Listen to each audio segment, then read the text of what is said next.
What's up, guys? Mason the Brock Henderson here, and this is Supergirl, Season 2, Episode 14, Homecoming.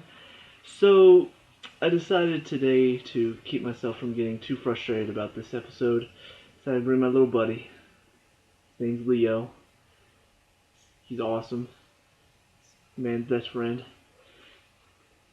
Keep me a little bit more cheery during this review. So, yeah, they ultimately took the one thing that was kind of interesting this season, Jeremiah, Cadmus, and ruined it, typical Supergirl style. Because pretty much instead of it being about, trying to rescue Jeremiah, trying to stop Cadmus, it turns into a, oh, you're either family or you're not debate.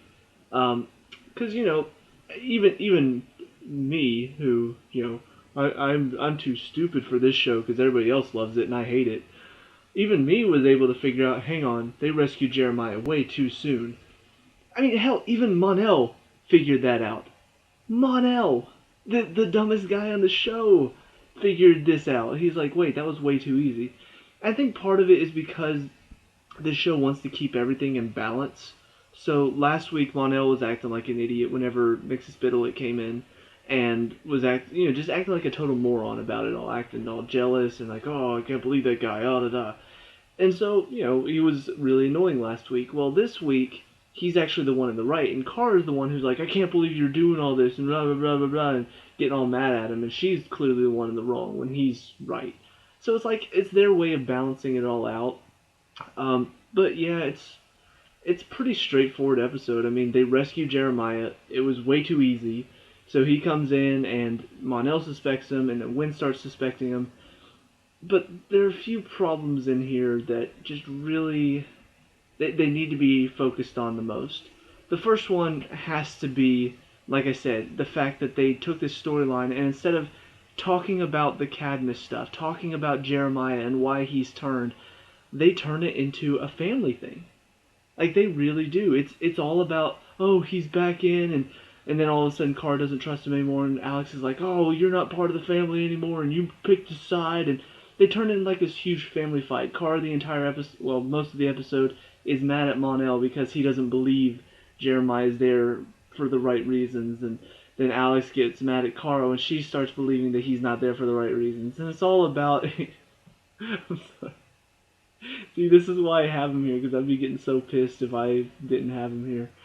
But yeah, I mean, that's what it turns into. It just turns into a big. It's like that conflict that needed to happen between Kara and Mon-El, and then Kara and Alex. This is the conflict, or this is the start of that conflict, because we have to have that conflict at some point during this season. So here's how it happens, and that's unfortunate because this story on its own could be very interesting if we start talking about, okay, so Jeremiah has joined Cadmus, why? What's his reasoning? We don't touch on that at all. He just tells Alex, "Would you believe it's for you?" and that's about all we get. And the fact that he's actually joined Cadmus, it's not like a, oh, somebody was pretending to be Jeremiah, or, oh, he was being threatened to do this. No, he wants to do this for some reason. That's a more interesting story than what we got, which was just, oh, let's talk about how this affects Kara and Mon-El's relationship, and let's talk about how this causes a fight between Kara and Alex. So, yeah, that part was dumb. The other part was just how easily Kara switched over. She, for so long, was pissed at Mon-El because he wouldn't believe Jeremiah's there for the right reasons. That, oh, you don't trust him. How could you not trust him? They find one thing. Wynn finds the fact that Jeremiah went onto one of the computers and hacked into it. And Jeremiah has what seems like might be a reasonable excuse. Oh, I was just trying to look up the stories of my daughters. If you're blind like Kara and Alex were, sure, you would buy into that. But Kara for some reason has now completely flipped to the other side of I don't trust Jeremiah anymore. And Alex is still firmly on the I do trust Jeremiah train. So this is what causes the fight between them. But it's such a 180 from Kara, just out of nowhere. Just all it takes is that one little, oh, he hacked into a computer. Oh, that's it. That's all I need. Who cares if he has a decent reason? I don't trust him anymore. So, yeah, it was kind of bizarre. And then the final thing is just the fact that Mon-El has to be so convincing. He shouldn't have to be. I mean, even beyond just Kara and Alex, John Johns, how could you be so trusting? Like I said, right away, as soon as they rescued him, as soon as they pulled him out of the truck, I'm like, that's too easy. That's way too easy. This is their highest ranked captive. This is the guy that they've held captive, that they've had do so many things, and it was just 3 trucks. No kryptonite weapons either. 3 trucks keeping him hostage, and they're transporting him. Really? And you just, oh yeah, we'll just buy into this. No checking, no background check, no questioning, no nothing. Just easily accept him back in. It makes it way too easy for Jeremiah. And that's, I don't know. It feels like Mon-El should raise the question, and they should be like, you know what? Fine, we'll question him. No, don't leave. Don't leave. Stay. It should be just, we question him. Just ask him questions. Put him up to a lie detector. Say, okay, what have you been up to? Why are you back? Why are they transporting you? Why?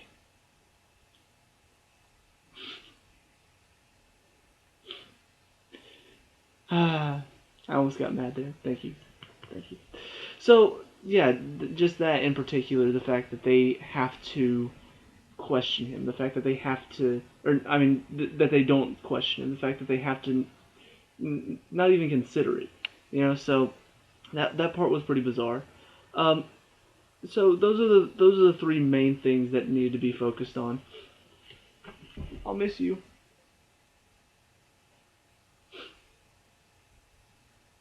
He can't even listen to Supergirl. That's how bad it is.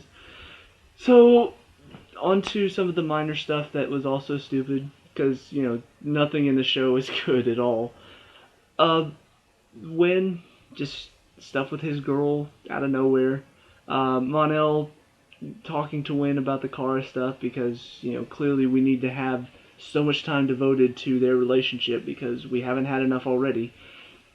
The fact that their relationship is so easily breakable, because all it takes is that one fight and Kara's telling him to get out. And the fact that it managed to get repaired so easily as well. It's just like, get out, you're not welcome here. And then the next thing is just like, oh no, they're still together.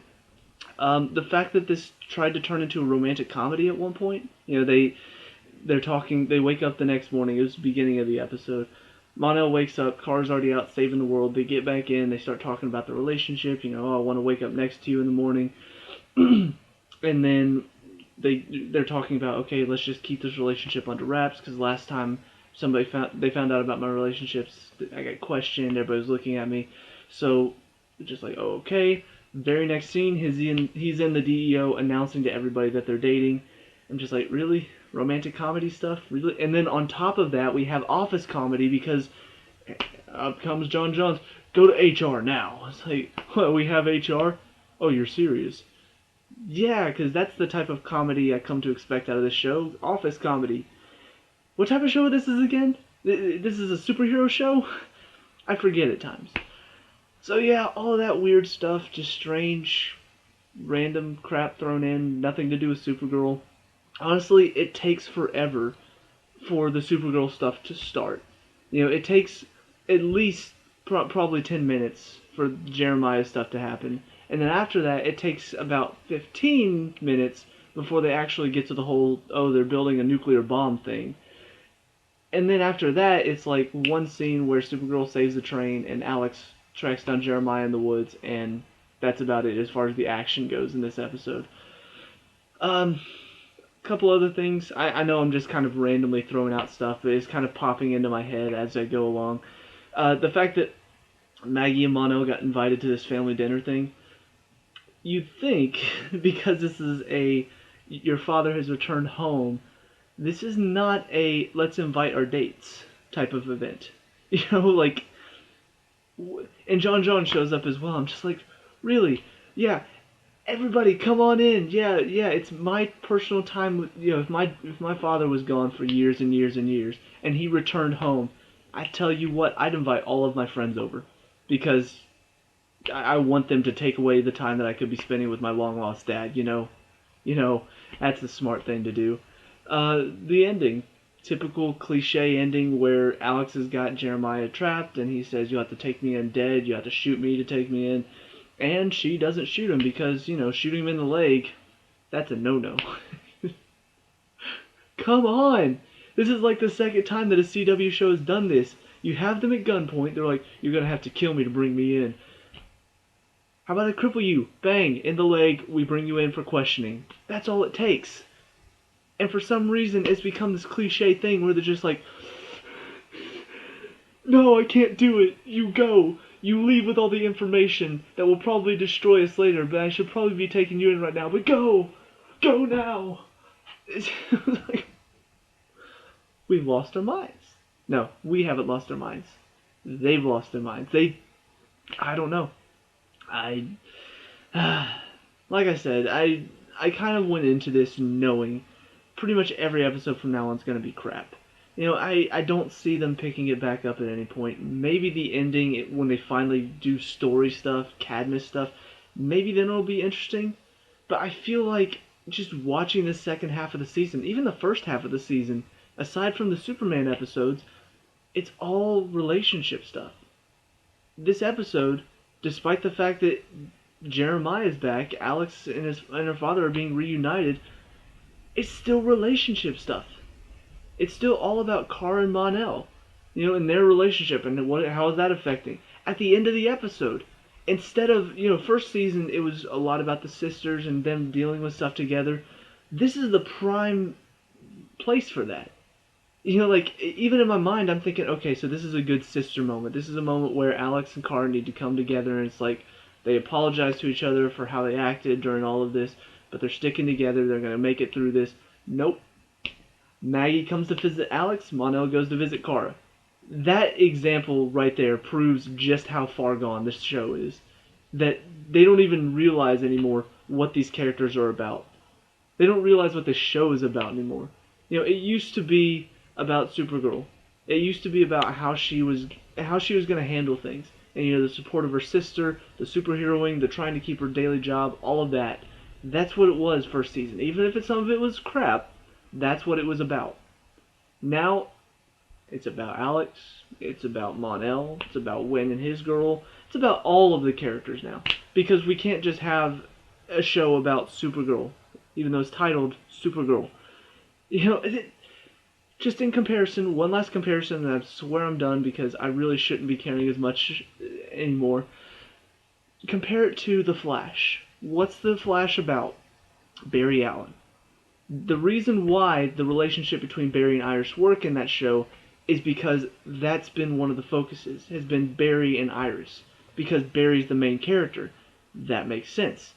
The side characters like Cisco and Caitlin and Joe and Harrison Wells and HR and whichever Harrison Wells pops up next, those side characters are there because they're important to Barry. They get their stories, yes, from time to time, but they're side stories. They're stories that pop up outside the main plot. They don't interrupt the main plot. They don't say, hang on, let's stop what we're doing here because we need to talk about Cisco's new relationship. No, the main plot is at a break. We go to Cisco's relationship, and then we get back to the main plot. That's why it works. That's why it works so smoothly. Here, it's like, we're in the main plot, stop, take a break, calm down, pause for a second, while we go talk about Alex and Maggie. And then we're going to go talk about Win and his new girl. And then Win and Mon-El are going to have a conversation about him and Kara. And now we're back to the main plot. There's such a break in between that it doesn't flow well. It's not a narrative anymore. It's like, let's just hit this point, then this point, then this point, then this point, and now we're at the end of the episode. It doesn't flow. It doesn't tell a good story. It's all just bleh. So, I'm not looking forward to the end of this. Well, I say that. Part of me is looking forward to the end of it just so I don't have to suffer anymore. But the truth is, it's already been renewed for a second season. Nobody's talking about how bad the show is. I went to look and see who was talking about last week's episode. If there was anybody that was complaining about it, aside from me, and, the couple people that complain on my reviews. One article was complaining about the relationship stuff. Everybody else was like, "Oh, what a fun episode. Oh yeah, what a great villain to bring in. The fact that he's, kind of out there and he's not really evil." Everybody. Everybody's talking about how great that episode was. Seriously, it sucked. It was the worst episode this season. Nobody's talking about it, which means everybody loves the relationship stuff. Everybody loves the fact that they're shipping characters. Everybody loves the fact that we have all of this happy-go-lucky, ooh, let's talk about love, guys. Let's not talk about Supergirl, and let's not talk about Cadmus and Jeremiah, and ooh, we could focus on the fact that Jeremiah's decisions right now are hurting. No, let's just devote like a minute at the end to talk about how sad that is, because we don't want our show to be a downer. We don't want people to feel bad. No, no, no. We need to make everybody feel good. So at the end, yeah, they're sad, but oh, look, they're together with their happy partner. Oh, would you look at that? That's just so great. Oh my gosh. And that's the problem with the show. So, done talking about it, done. I actually feel kind of bad because I lied last at review. I said I wasn't going to really care in my reviews anymore, and the truth is, I'm still kind of pissed about it. So, I'm sorry, but I'll try not to care from now on. So let me know what you guys think down in the comment section below. What did you not like and hate about this episode? Let me know. We can talk about and discuss all that good stuff. Leave a like and subscribe for future Supergirl reviews, and I'll see you at the next one.